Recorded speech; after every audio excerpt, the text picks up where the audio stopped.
고린도 교회에는 신학적인 여러 질문들이 있었습니다. 단순히 호기심에서 질문한 질문도 있었을 수 있었고 또 좀 쓸데없는 질문도 있었겠지만 사도 바울은 우문현답으로 질문의 핵심을 짚어서 그들의 눈높이에 맞게 대답을 해줍니다. 사실 성경이 말해주지 않는 너무 깊은 영역은 대답을 할 수 없을 뿐만 아니라 대답을 해준다고 해도 아마 이해할 수가 없을 것입니다. 하나님이 욥에게 나타나셔서 하신 질문들은 욥은 결코 대답할 수 있는 질문은 아니었습니다. 하지만 결코 하나님께서는 욥이 이해할 수 없는, 질문조차 이해할 수 없는 그런 질문을 하신 것이 아니라 욥이 이해할 수 있는 언어와 또 개념들과 그가 알 수 있는 범위 내에서 질문을 하신 것이죠. 하나님은 우리가 매일매일 주님을 닮아가기를 원하시지만 우리로 하여금 하나님이 계신 그곳까지 이렇게 올라오라고 하시지 않으시고 하나님께서 우리의 자리로 내려오셔서 우리로 그분과 함께 걸어가라고 하십니다. 우리의 눈높이에서 우리에게 말씀하시는 것이죠. 우리가 스스로 강해지기를 원하시는 것이 아니라 우리가 낮아지고 약해질 때 우리로 하여금 그분의 강하심으로 우리를 덮어주시고 또 보호해 주시는 것입니다. 고린도 교회 성도들은 죽은 자들이 어떻게 살아날 수 있는지를 물어보았고 만약 다시 부활을 하게 된다면 어떤 몸으로 우리가 부활을 하게 될지 이렇게 물어보았습니다. 사도 바울은 몇 가지 설명을 통해 부활에 대해서 그들에게 알기 쉽게 설명해 줍니다. 37절 말씀해 보시면 또 내가 뿌리는 것은 장래의 형체를 뿌리는 것이 아니요 다만 밀이나 다른 것의 알맹이 뿐이로되. 씨앗은 그 자신의 생명이 죽어져야 다른 생명으로 태어날 수가 있습니다. 자신의 몸이 이렇게 터지고 또 자신의 몸이 찢겨질 때 그 안에서 또 다른 생명이 나오게 되는 것이죠. 우리가 뿌린 씨앗의 모습과 같은 모습으로 형체가 싹이 올라오는 것이 아니라 그 씨앗에 담겨진 그 장차 미래의 모습으로 다시 태어나는 것입니다. 우리는 한 번도 죽음 이후의 모습을 본 적이 없습니다. 어떤 분들은 죽음 이후의 모습을 보신 분들도 있다고 하지만 저는 본 적이 없습니다. 하지만 확실한 것은 하나님께서는 그분의 뜻대로 부활의 형체를 우리에게 주실 것이라는 것이죠. 그리고 그 형체는 지금 우리가 입고 있는 육신과는 다를 것이라고 사도 바울은 말합니다.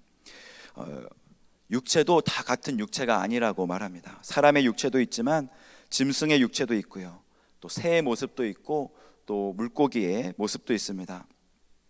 또 하나님이 창조하신 세계를 보면 해와 같은 별들도 있고요, 또 그것들의 영광이 있다고 말합니다. 해의 영광이 다르고 달의 영광이 다르다고 합니다. 우리 눈에는 우리가 해를 바라볼 때 그리고 달을 바라볼 때 그 크기가 거의 정확하게 일치한다고 하는데요. 그래서 일식이 일어나면 달이 해를 거의 가리죠. 하지만 해와 달을 비교하면 해가 달을 압도할 정도로 크기가 다른 것입니다. 그 둘의 그 무게 차이, 질량 차이가 2,500만 배 정도가 난다고 하는데요. 해와 달이라는 음식점 이름도 있고 또 낮엔 해처럼 밤엔 달처럼이라는 복음성가도 있는데 사실 누가 더 영광이 있는가, 누가 더 강한가, 누가 더 의로운가 이런 상대적인 개념으로 접근하면 달은 해하고 어울릴 수도 없는, 같이 이름을 부를 수도 없는 그러한 존재인 것이죠. 하지만 하나님은 이들에게 다른 영광을 주셨고요, 또 조화롭게 하셨고 하모니를 이루셨습니다. 조금 다른 이야기로 빠졌지만 42절 말씀으로 한번 다시 돌아가 보겠습니다. 사도 바울은 죽은 자의 부활도 이와 같을 것이라 말합니다. 42절부터 44절 말씀 함께 보시겠습니다.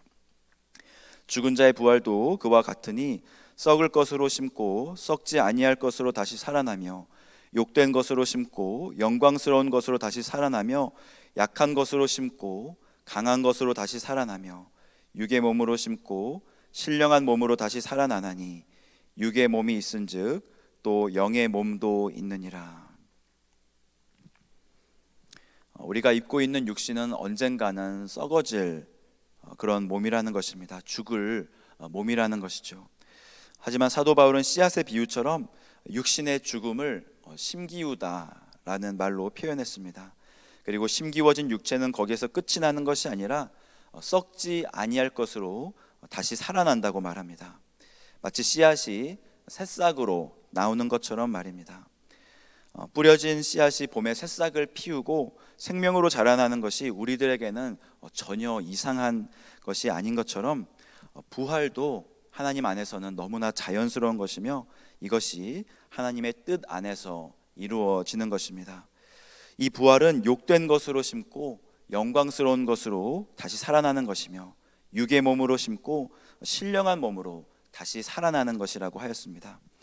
그리고 약한 것으로 심고 강한 것으로 다시 살아나는 것이라 사도 바울은 말합니다. 부활 신앙을 가진 그리스도인들은 이 세상에 살면서 무엇을 추구해야 하는가? 저는 사도 바울의 말처럼 약한 것을 추구해야 한다고 생각합니다. 우리가 가지고 있는 육체, 우리들은 죽어져야 하는 것입니다. 이 씨가 죽어져야 하는 것입니다. 나는 죽지 않을 거야. 내 삶을 점점 두꺼운 보호막으로 감싸고 보호하고 점점 더 강해지는 것이 아니라 신앙이 깊어지면 깊어질수록 내가 가지고 있는 보호막을 내어놓고 나를 더 보호하지 않고 점점 더 약해지는 것입니다. 게을러지라는 뜻은 아니고요. 그리고 누구를 더 의지하는 것입니까? 우리가 약해지면 약해질수록 하나님은 우리를 더 불쌍히 여기시고 은혜로 덮으시고 긍휼로 보호하시며 주님의 권능으로 강하게 역사하시는 것입니다.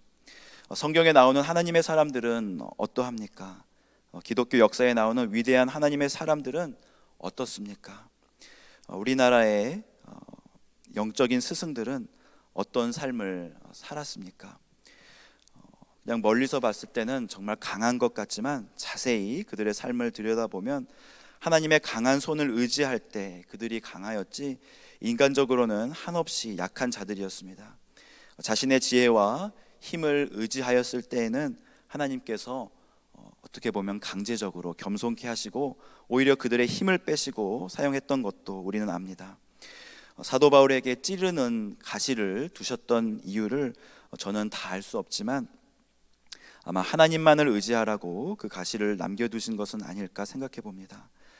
하나님은 강한 자를 사용하시는 분이 아닙니다. 물론 하나님은 해에게 주신 영광과 또 달에게 주신 영광을 다르게 주셨고 이와 같이 사람들에게도 각기 다른 은사와 재능을 주셨습니다. 하지만 하나님은 똑똑한 사람을 사용하시는 것이 아니라 하나님을 의지하는 사람을 사용하십니다. 자신의 약함을 진정으로 고백하며 다른 사람들을 사랑하여 다른 사람의 필요가 무엇인지 그들의 입장에 서며 자신의 생각을 내려놓고 남을 나보다 낮게 여기며 또 낮아지는 자들을 사용하시는 것입니다. 교회에 나보다 신앙이 약하다고 생각되어지는 분들이 계십니까? 그들보다 더 약해지십시오. 교회에 나보다 건강이 약한 분들이 계십니까? 그들보다 더 약해지십시오. 지식과 지혜가 나보다 약한 지체들이 있습니까? 그들이 신고 있는 신을 신어보는 오늘 하루가 되기를 축복합니다. 내가 약한 것으로 심겨질 때 그곳에서 나는 죽고 하나님의 강한 일들이 새롭게 일어나기 시작할 것입니다. 나는 죽지만 내 업적은 가려지겠지만 나를 다시 살리실 주님을 믿는 부활의 믿음으로 이 부활의 신앙으로 주님이 걸어가신 십자가의 길을 묵묵하게 걸어가는 우리 모두가 되시기를 주님의 이름으로 축복합니다. 시간 말씀을 놓고 함께 기도하겠습니다.